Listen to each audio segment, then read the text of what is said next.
अस्सलाम वालेकुम जी। आज का हमारा जो टॉपिक है वो है माइक्रोसॉफ्ट एक्सेल में हम किस तरह से पे रोल बनाते हैं और उसकी बेसिक जो कैलकुलेशंस होती हैं वो किस तरह से हम करते हैं और उनके लिए क्या क्या टेक्निक्स यूज़ करनी पड़ती हैं।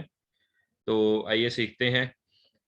सबसे पहले हमारे पास कुछ बेसिक इंफॉर्मेशन होती है किसी भी बंदे की सैलरी को लेके।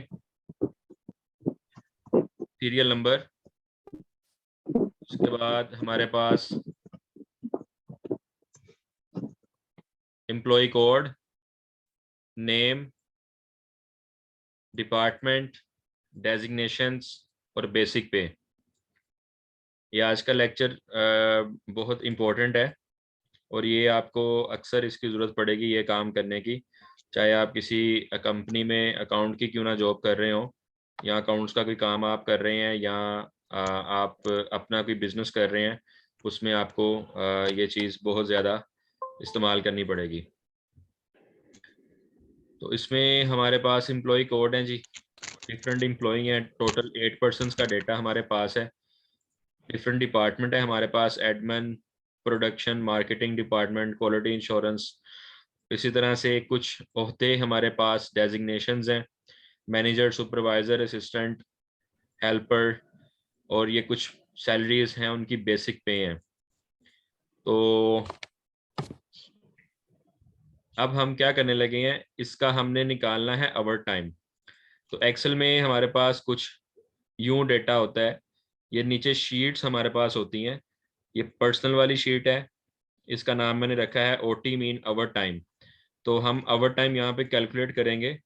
वो किस तरीके से कैलकुलेट करेंगे देखिएगा। डेटा हम लेंगे पिछली शीट का और इसमें कैलकुलेट करेंगे सीरियल नंबर। सीरियल नंबर के नीचे जो सेल है वहां पे जाके हम लगाएंगे इज इक्वल टू का बटन प्रेस किया। अब हमने एंटर वगैरह कुछ कोई कहीं पे भी क्लिक नहीं करना। हम जाएंगे अपनी पुरानी पिछली शीट पे, पर्सनल, ये वाली पर्सनल शीट। ये मैं थोड़ा सा मैग्नीफाई करके आपको दिखाता हूँ जो मैं आपको बताना चाह रहा हूँ शीट्स के बारे में। अगर आप ये बिल्कुल नीचे देखें, जहाँ पे सर्च बार और ये हमारे पास स्टेटस वाली जो बार है उसके ऊपर पर्सनल ओवर टाइम कंप्लीट, और ये हमारे पास एक बटन आ रहा है, इसकी मदद से हम न्यू शीट को ले सकते हैं। Insert new worksheet, shift F11 इसकी शॉर्ट की है। ओके, तो पर्सनल वाली शीट पे हम जाएंगे। यहाँ पे जाके हम सीरियल नंबर के बिल्कुल नीचे फर्स्ट पे क्लिक करेंगे, क्योंकि पिछली शीट में भी जहां से हमने शुरू किया था उधर भी फर्स्ट सेल पे थे सीरियल नंबर के नीचे। इधर क्लिक करके जैसे ही हम एंटर का बटन प्रेस करेंगे तो हमारे पास यहाँ पे सीरियल नंबर ऑटोमेटिकली पिछली शीट का आ जाएगा। अब इस डेटा को ड्रैग करेंगे नीचे की तरफ, फिर राइट साइड पे लेके जाएंगे और ये हमारे पास पिछली शीट से डाटा इधर आ गया। अगर हम पहले वाली शीट में जाके मोहसिन की जगह पे यहाँ पे लिखते हैं नियाज, और अब हम जाते हैं ओवर टाइम वाली शीट में नीचे, तो यहाँ पे भी नियाज लिखा गया। अब हमारी एक शीट एक्सेल की दूसरी शीट के साथ लिंक हो गई है। इसको लिंकिंग शीट कहते हैं। शीट को लिंक किस तरह से करते हैं ये मैं दोबारा आपको बताता हूँ। ये वाली शीट है हमारी शीट नंबर 2, यानी इसका नाम हमने ओवर टाइम रखा है। राइट क्लिक करके आप इसको रीनेम कर सकते हैं। आप इसका टैब कलर जो है वो चेंज कर सकते हैं, यहाँ से आप इसको रेड कर दें। ये देखें, ये पर्सनल वाली का मैं टैब कलर कर देता हूँ येलो। तो आप कलर चेंज कर सकते हैं। एक कंप्लीट वाली शीट है हमारे पास, इसका टैब कलर मैं ग्रीन कर देता हूँ। तो ये हमारे पास कुछ यूं आ रही हैं चीज़ें, over time personal. Double click करके आप इसका नाम भी चेंज कर सकते हैं। यहाँ पे मैं लिख देता हूँ ओवर टाइम, एंटर, तो ये नाम चेंज हो गया। पर्सनल की जगह पे आप लिख दें बेसिक सैलरी। तो यूं आप शीट्स का नाम वगैरह चेंज कर सकते हैं। अच्छा, फिर हम ये भी सीखेंगे शीट्स को डुप्लीकेट कैसे करते हैं और इसकी फर्दर जो सेटिंग्स है। बेसिक सैलरी वाली शीट आपको समझ आ गई होगी कि इसमें सिर्फ बेसिक सा डाटा है। ओवर टाइम वाली शीट पे जाके बेसिक का डाटा कैसे लेके आना था, सीरियल नंबर का जो नीचे सीरियल नंबर के बिल्कुल नीचे जो सेल आ रहा है, ये वाला सेल, ठीक है, इसको इज इक्वल टू, और बेसिक सैलरी वाली शीट पे जाके सीरियल नंबर के बिल्कुल नीचे एंटर प्रेस करेंगे। तो अब ये शीट पिछली शीट के साथ लिंक हो गई। हम इसको ड्रैग करेंगे। ड्रैग करने के लिए आपको मैंने बताया था कि ये जो सेल है इसके कॉर्नर के ऊपर अब अपना कर्सर ले जाएंगे। अभी कर्सर आपका मोटे प्लस में है, ये देखें, और जैसे ही इस छोटे से बटन के ऊपर जाएगा ये प्लस छोटा हो गया। सो व्हेन मोटा प्लस कन्वर्ट इनटू छोटा प्लस, आप इसको क्लिक करके नीचे ले आए, ड्रैग कर दें। इसी तरह से आप इसको राइट साइड पे इसी सिलेक्शन के अंदर रहते हुए राइट साइड पे ड्रैग करेंगे नेम तक। ओवर टाइम तक जाएंगे तो डाटा तो ये आ जाएगा पिछली शीट का, लेकिन हमें नेम तक करना है, ओवर टाइम वगैरह कैलकुलेट करना है। यहाँ पे हमने ये डिसाइड किया कि हम 1 आवर का फॉर एग्जाम्पल 300 रुपी देते हैं। ये रेट फिक्स हो गया जी। तो इस एक रेट को आप सेंटर से पकड़ के नीचे ले आए और कंट्रोल डी कर दें, डुप्लीकेट हो गया। या आप एक के ऊपर क्लिक करके इसको ड्रैग कर दें नीचे की तरफ, ये भी ठीक हो गया। ओवर टाइम हम कहते हैं जी इसने 2 घंटे काम किया, इसने 4, इसने 6, इसने 1, 2, जो भी आप आवर्स लगाना चाहें। अब हम इन दोनों को मल्टीप्लाई करेंगे। मल्टीप्लाई करने के लिए is equal to 2 multiply by 300, enter. ये आ गया जी 600, और आप इसको ड्रैग कर देंगे तो ये सबकी कैलकुलेशन आ गई। ड्रैग करने का दूसरा तरीका, 600 के ऊपर क्लिक करके माउस का बटन क्लिक वाला प्रेस करते हुए नीचे आ जाएंगे, कंट्रोल डी करेंगे, ये हो गया। एक था ये वाला तरीका, कॉर्नर से ड्रैग करके, दूसरा था कंट्रोल सी कॉपी कर लें और नीचे वाले सेल जहाँ पे फॉर्मूला नहीं लगा यहाँ पे इसको सिलेक्ट करके कंट्रोल वी प्रेस कर दें, तब भी आपका फॉर्मूला डुप्लीकेट हो जाएगा। तो ये हो गया जी हमारे पास ओवर टाइम की कैलकुलेशंस का काम। अभी आप मुझे कंफर्म करेंगे आपको यहाँ तक समझ आ गई? अगर कोई क्वेश्चन है तो मुझे आप बताएं, मैं रिपीट करवा देता हूँ।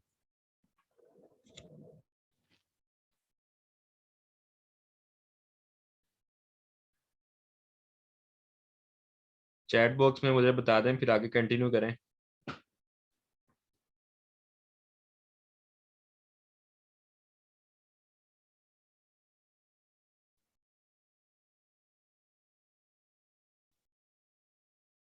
ओवर टाइम का फॉर्मूला कोई नहीं है, असल में ओवर टाइम का कोई फॉर्मूला नहीं होता।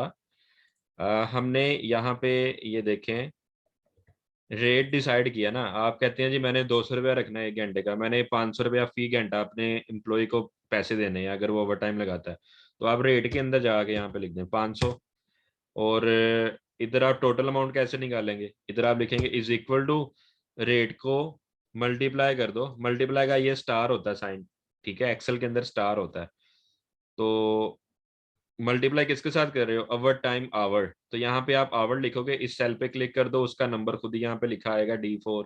ये लेक्चर नंबर 1 देखें, अगर ये पहली दफा आप देख रहे हैं कैलकुलेशंस कैसे करनी है, तो एक्सेल का जो लेक्चर नंबर 1 था उसमें बेसिक कैलकुलेशन सारी बताई है। प्रेस एंटर, तो ये 0 आ रहा है। 0 क्यों आ रहा है, क्योंकि ओवर टाइम में यहाँ पे कोई नंबर ही नहीं है। मैं कहता हूँ 3 घंटे काम किया, प्रेस एंटर, तो 500 को 300 से 3 से ज़रब मिल गई, 1500 आ गया। तो अब मैं क्या करता हूँ जी, यहाँ पे सिर्फ मैंने नंबर चेंज करने हैं कि इसने इतने इतने घंटे काम किया जी, और ये 500 ही रेट है, इसको ड्रैग कर दूंगा। इसको फॉर्मूले को लगा चुका हूँ तो इसको भी ड्रैग कर दूंगा, कैलकुलेशंस ऑटोमेटिकली हो गई।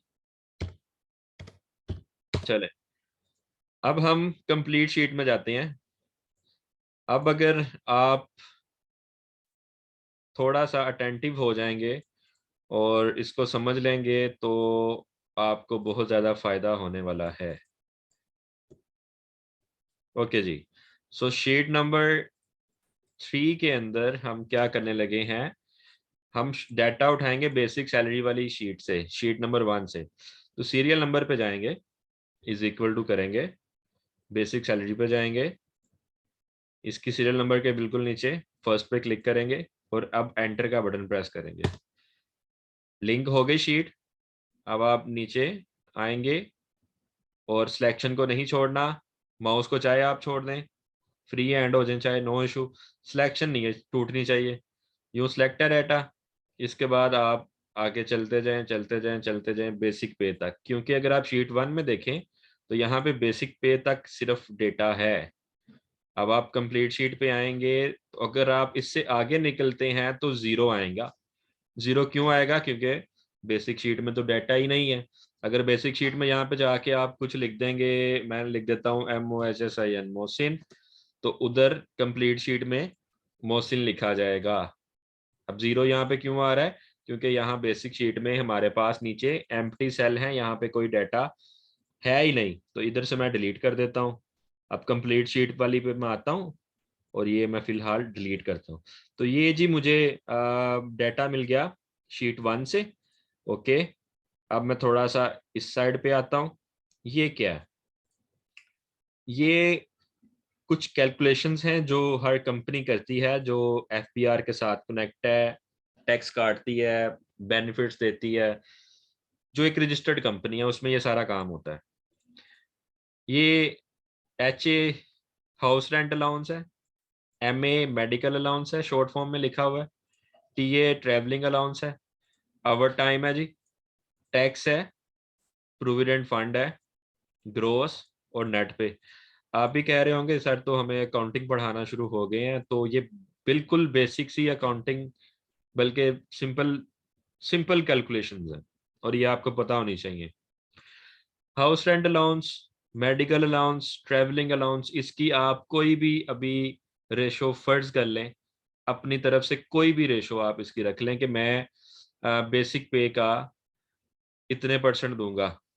अब बीइंग एन एम्प्लॉयर, एक मालिक की हैसियत से आप अगर इस शीट को देखेंगे तो आप डिसाइड कर लें। फॉर एग्जांपल ये सिर्फ जहन नशीन करने के लिए, याद दहानी के लिए इधर मैं लिख रहा हूँ कि मैंने हाउस रेंट अलाउंस देना है 7% और ये देना है 8%।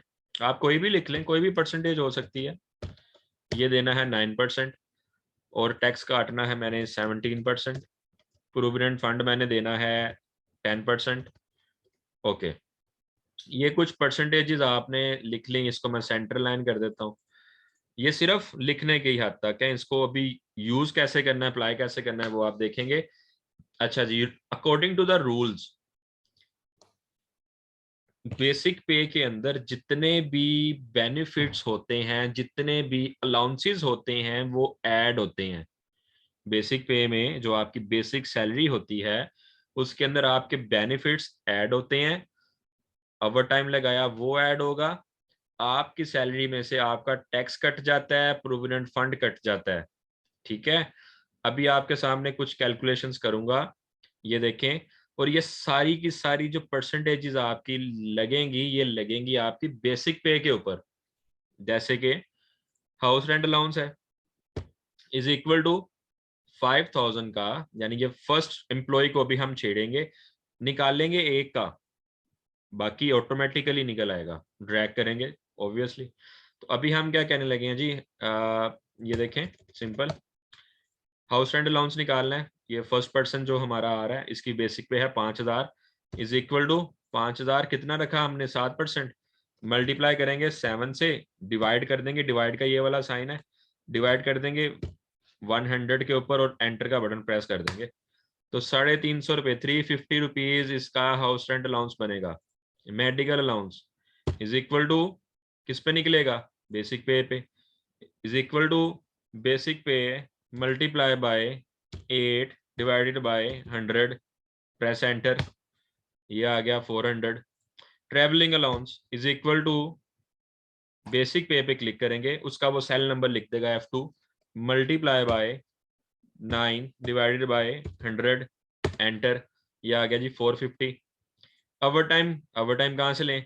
ओवर टाइम की शीट 2 थी, शीट 2 को लिंक कर देंगे ओवर टाइम के साथ, is equal to overtime वाली शीट पे क्लिक करेंगे, ओवर टाइम की टोटल अमाउंट जो आई है इस पे क्लिक करेंगे और प्रेस एंटर कर देंगे। ये लग गया यहाँ पे ओवर टाइम, बाकियों का खुद ही आ जाएगा ड्रैग करके। टैक्स निकालेंगे जी, कितना है 17%, किस पे निकालना है, basic pay is equal to basic pay multiply bye 17 तकसीम 100। प्रोविडेंट फंड किस पे निकलेगा, basic pay is equal to basic pay multiply by 10 divided by 100, enter. Gross salary कैसे निकलेगी? ग्रोस सैलरी वो सैलरी होती है जिसमें सारी आपकी बेसिक पे और अलाउंसेस ऐड होते हैं, तो वो करने लगे हैं। इज इक्वल टू बेसिक पे जमा हाउस रेंट अलाउंस जमा मेडिकल अलाउंस। मैं क्लिक करता जा रहा हूँ, वो सेल रेफरेंस खुद ही लिखा जा रहा है। ट्रेवलिंग अलाउंस जमा ओवर टाइम। बस यहां तक ये चीजें जमा होने वाली हैं। और अब मजीद कुछ कुछ इसमें ऐड ऑन नहीं करना, मैं एंटर का बटन प्रेस कर दूंगा। ओके। नेट पे क्या होती है? नेट पे वो सैलरी होती है जो होम टेक होती है, जो आप घर लेके जाते हो after deductions, after leave deduction, after late, whatever, is equal to gross minus provident fund minus tax. Enter. दोबारा देखें कैसे किया मैंने। Is equal to gross salary में से माइनस हो जाएगा आपका प्रोविडेंट फंड, माइनस कर देंगे टैक्स, क्योंकि ग्रोस के अंदर बेनिफिट्स तो ऐड है। एंटर। ये आ गया आपके पास नेट पे। अब हम बाकी कैसे निकालेंगे? इस सारे को सिलेक्ट कर लेंगे, पूरी रो को जहां तक ये चीजें हैं, और इसको मैं कर दूंगा ड्रैग। ये बाकियों का खुद ही निकल आया मेरे पास। ये परसेंटेजेस अगर मैंने रखनी है यहाँ पे रखूंगा, नहीं तो डिलीट कर दूंगा। और इस सारे को यूं सेलेक्ट किया, सेंटर लाइन कर लिया जी। तो ये हमारे पास बन गया बेसिक सा पे रोल, जिसमें हम चेक कर सकते हैं। अब इसका फायदा क्या है? बेसिक सैलरी पे जाता हूँ। एक बंदा है न्याज, इसकी जगह पे एक बंदा आ जाता है अब्दुल्ला, और वो आ जाता है मैनेजर की बजाय सीनियर मैनेजर। इसकी सैलरी आ जाती है 80,000। Press enter. अब 80,000 के अकॉर्डिंग इसकी सैलरी कैलकुलेट हो जाएगी ऑटोमेटिकली। तो इसकी होम टेक बनेगी 79,100। ये सारे जो फॉर्मूलाज लगे थे, इसका देखिए नाम भी चेंज हो गया डेजिग्नेशन बेसिक पे, क्योंकि तीनों शीट्स आपस में लिंक अप हैं। मेरे से कोई क्वेश्चन है अभी तो अभी पूछें।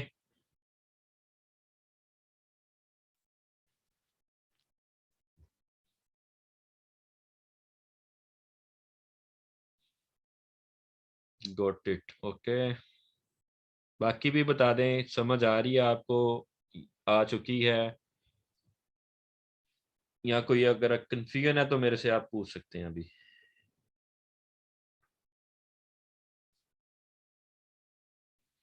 All clear. ठीक हो गया।